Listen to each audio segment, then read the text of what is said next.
Hyderabad Jubilee hills నియోజకవర్గ పర్యటనలో BRS working president KTR ప్రజలతో మాట్లాడారు. షేక్పేట సమత కాలనీవాసులు కేటీఆర్ కు ఘనస్వాగతం పలికారు. ఈ సందర్భంగా ఆయన కాంగ్రెస్ ప్రభుత్వంపై తీవ్ర స్థాయిలో విమర్శలు చేశారు.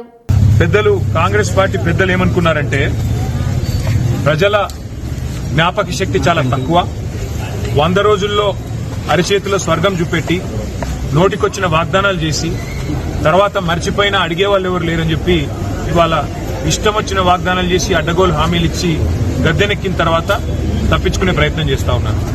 ప్రతి ఆడబిడ్డకి నెలకు 2,500 రూపాయలు ఇస్తామని చెప్పి మాట ఇచ్చి ఇవాళ 100 రోజుల్లోనే దాన్ని అమలు చేస్తామని గ్యారంటీ కార్డులు రాసిచ్చి ఇవాళ దొంగ మాటలు చెప్పి తప్పించుకునే ప్రయత్నం చేస్తున్న కాంగ్రెస్ పార్టీకి బుద్ధి చెప్పడానికే ఈ కాంగ్రెస్ బాకీ కార్డును రూపొందించాము, ఇంటింటికి తీసుకొని పోతా ఉన్నాం.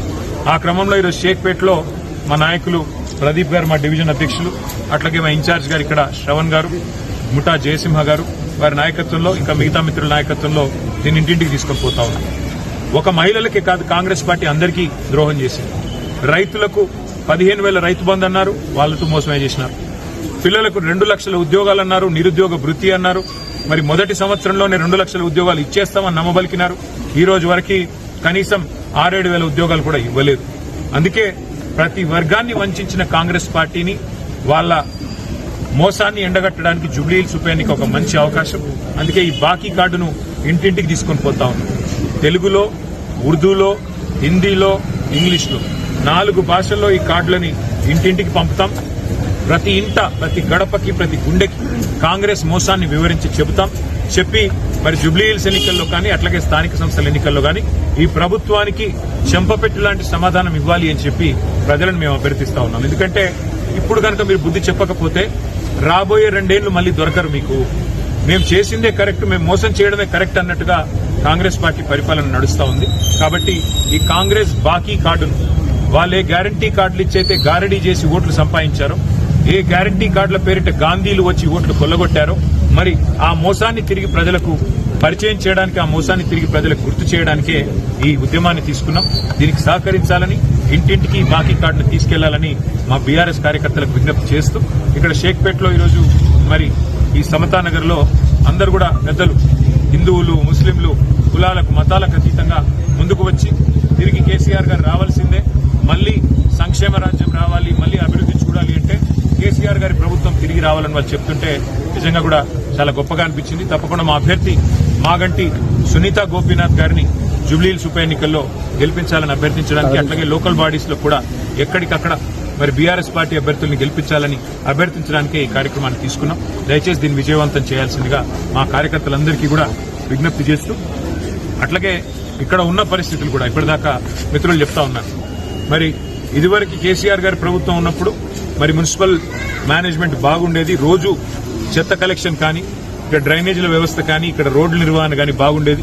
ఇప్పుడు అసలు గవర్నమెంటే లేదు, చాలా దారుణంగా ఉంది పరిస్థితి అని చెప్పి స్థానిక మహిళలు చెప్తా ఉన్నారు.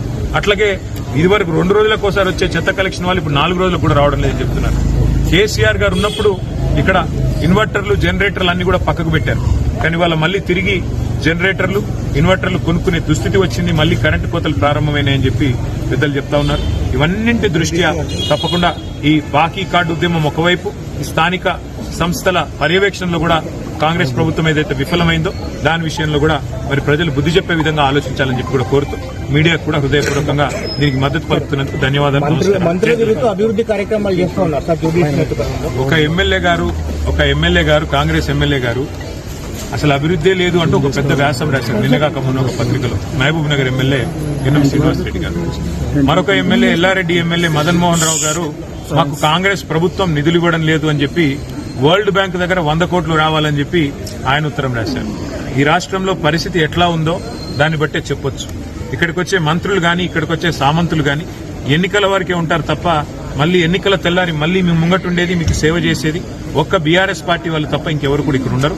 ఈ టూరిస్ట్ లెవెల్ అయితే వస్తున్నారో పోతున్నారో మంత్రులు ఒక్కరు కూడా హైదరాబాద్ జిల్లా వాళ్ళు కాదు. వాళ్ళు తెల్లారి ఇక్కడ ఎవరు మిగిలరు, ఎవరు ఉండరు. మళ్ళీ మీ కష్టంలో సుఖంలో ఉండేది బీఆర్ఎస్ పార్టీ మాత్రమే.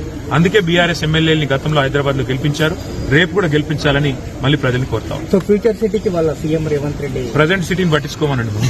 ప్రజెంట్ సిటీ ఇవాళ మొత్తం వరదల్లో కొట్టుకొని పోయే పరిస్థితి ఉంటే ప్రజెంట్ సిటీని వరదల్లో ముంచేసి ప్రజెంట్ సిటీలో మోరీలు సాఫ్ చేసేటోడు లేడు. ప్రజెంట్ సిటీలో జనాలకు దోమలు కొడుతుంటే పిచికారీ చేసేటోళ్ళు లేరు, బ్లీచింగ్ పౌడర్ చల్లేటోళ్ళు లేరు. ప్రజెంట్ సిటీలో ఇప్పుడున్న మరి చెత్త కలెక్షన్ చక్కగా లేదు. ప్రజెంట్ సిటీని పట్టించుకుంటే రేవంత్ రెడ్డి గారు మంచిది.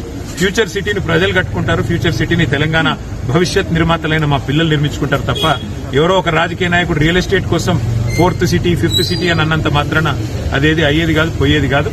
ఉన్న మెట్రోను రద్దు చేసి ఫ్యూచర్ సిటీకి మెట్రో పెడతానంటేనే దాన్ని బట్టి అర్థం చేసుకోవచ్చు రేవంత్ రెడ్డి గారి సాగు తెలియట్లేదు. Thank you.